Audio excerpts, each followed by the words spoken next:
Good Monday Matters. I hope you had a great Sabbath and are looking forward to a wonderful week, enjoying all the things that God has in store for you. It has been hot and stormy in Middle Tennessee, and continuing that a little bit at the first part of the week at least. But doesn't matter. God's in charge and we're doing well, and I'm thankful for all that He does for us. This is Monday Matters. I'm Mike Courtney, and every Monday I take a few minutes to talk about something that hopefully makes your life happier, healthier, and perhaps a little bit holier. And I appreciate you being a part of it.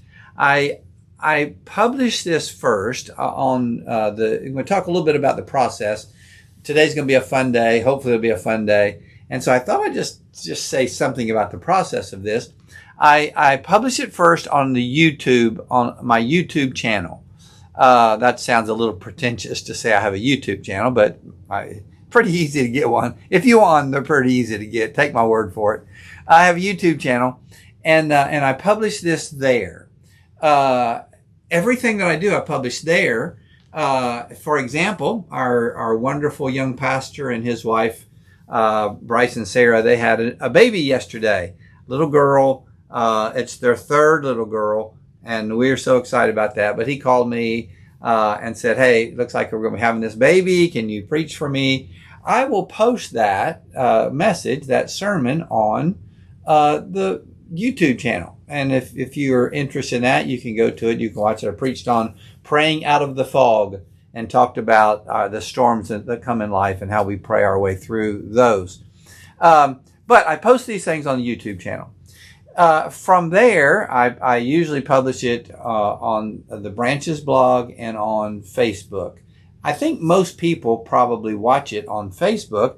I don't know what difference that really makes, but I will say that it's helpful. I'm trying to develop this following on the YouTube channel, and I'm not trying to do it because I want to get famous. I'm not trying to outsell Jay-Z or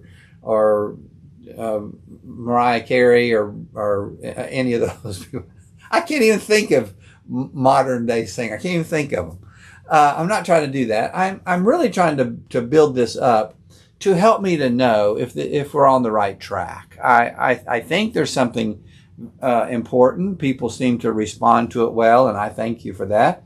But if you're interested, I would encourage you to go to the YouTube channel and subscribe there. That's the place to start with all of this. And then if you're interested in the things that I write, probably go to branchesblog.com and subscribe there. Those are the two main places, although it always shows up on Facebook. But candidly, it kind of helps me a little bit more to know if you subscribe in one of those two places, or both of those places, YouTube and Branches blog. Again, I'm trying to do that to write more, to be more intentional about it, to kind of know how and how to do this, and in my ripe old age, to know where to be focused. So that's the process of this, and I will publish this in a little while on the YouTube channel, and then from there we'll see where it goes. So thanks for being a part of this today. I found an interesting verse a while back in Acts chapter 26. Paul is kind of in his final days, and he's sharing kind of his last testimony with King Agrippa. You know, he's gone through the process. He's seen Felix. He's on his way to Rome, and he is now seeing King Agrippa. And he says this in verse 2 of chapter 26.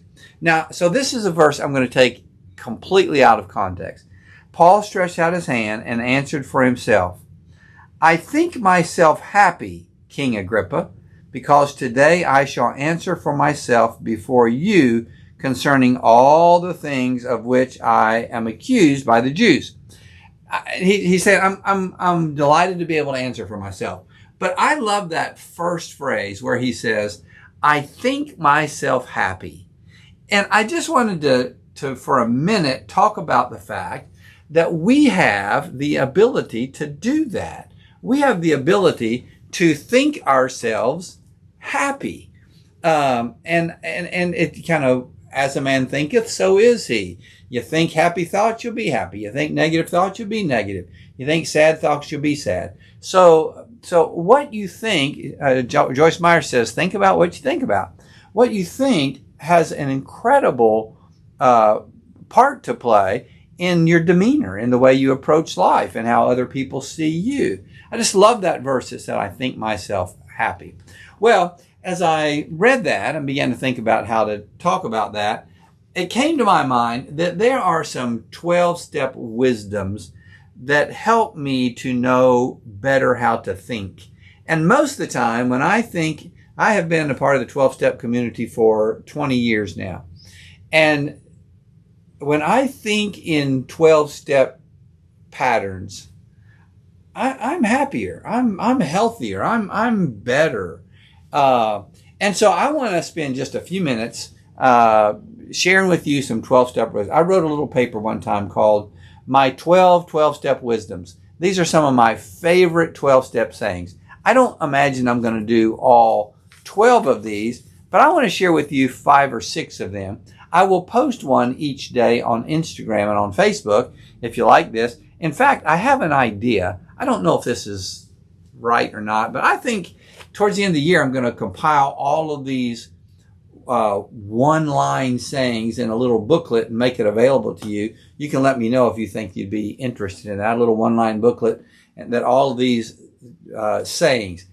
Here are some 12-step sayings. I'm just going to go through them, maybe comment on one or two. Some of my favorites. This may be my all-time favorite just because I've been there. I'm not much, but I'm all I think about. I love that. That is so true for most of us. You know, I recognize my faults. I recognize my failures. I recognize, but man, when it really gets right down to it, I think about me just about more than I think about anybody else. I'm not much, but I'm all I think about. I like that. I say that a lot. Here's another one. Either you're working on your recovery or you're working on your relapse. Boy, that's powerful. That's really good. I'm either getting better or I'm going the other way. I'm either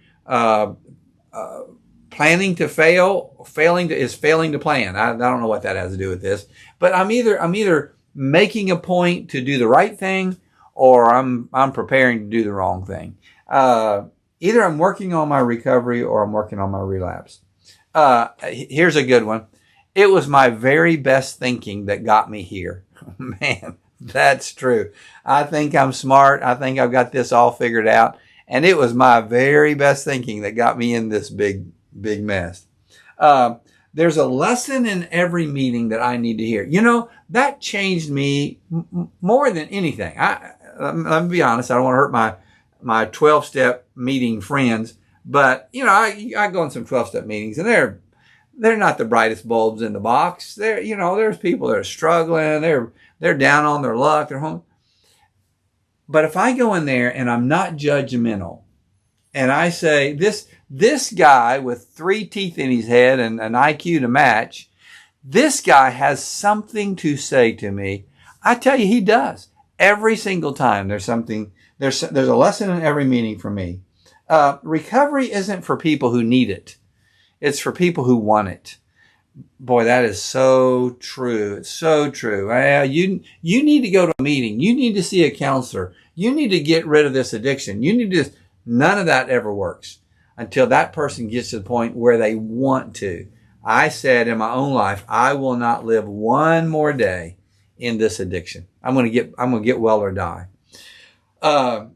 Unrealistic expectations are premeditated resentments. That's good. That's good in recovery. That's good in marriage. That's good in the church. That's good in almost everything. If I have these expectations that cannot be met, I'm just setting myself up to be resentful of Doris, of the church, of my boss, of the people I work with. Unrealistic expectations are premeditated resentments. Here's a great one. Don't quit before the miracle. Oh man, you are so close. I would say that's true for somebody today. You are so close. You're just about there. don't quit. Don't quit before God does this great miracle in your life. Man, we are getting through a lot of them. I don't know how much time I've taken, probably too much. Let me do two more. My response is my responsibility. This is from my friend Jonas Byler. I can't fix what other people do. I'm not in charge of that, but how I respond to it, that is my responsibility. And then here's one more that I use a lot. This is kind of my own saying, but I use it in 12-step meetings a lot. There are some things you cannot make better, but you can make them worse. Don't make them worse. I think that's a powerful way to live. I can't fix everything. I can't make everything right, but I can make some circumstances a whole lot worse. Just don't do that. Don't do that. Well, Paul says, I think myself happy. Think yourself happy today. Think about the good things God is doing for you, about the good steps you're taking, about how far you've come from where you used to be. And I promise you, if you think that way, you'll be that way. Thanks for being a part of Monday Matters. Thanks for listening to this. Remember, go to the YouTube channel and subscribe. Go to branchesblog.com and subscribe there. Watch it on Facebook. Click like, subscribe, share. I don't know. There's things like that I'm supposed to say. I hope you have a blessed day, and I look forward to seeing you next week on Monday Matters.